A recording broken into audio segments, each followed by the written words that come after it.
ఆంధ్రప్రదేశ్లో చంద్రబాబు ప్రభుత్వం ఎంతో ప్రతిష్టాత్మకంగా మహిళలకు ఉచిత బస్సు ప్రయాణం పథకంను తీసుకొచ్చింది.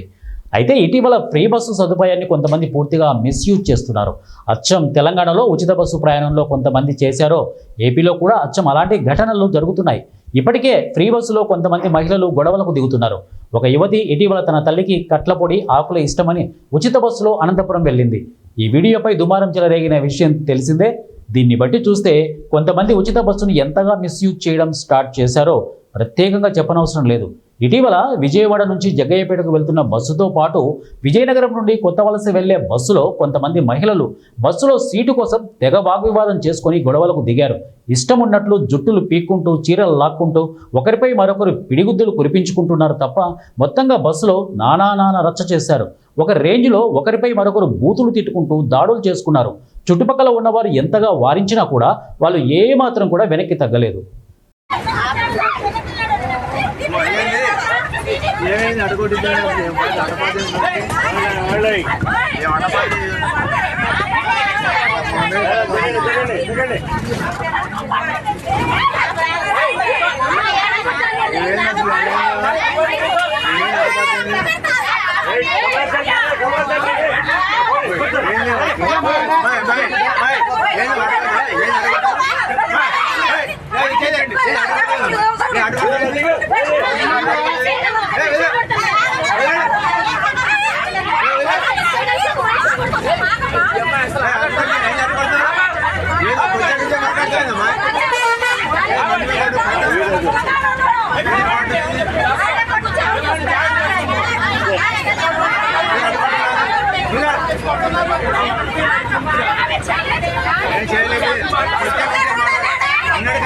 ప్రత్యేకించి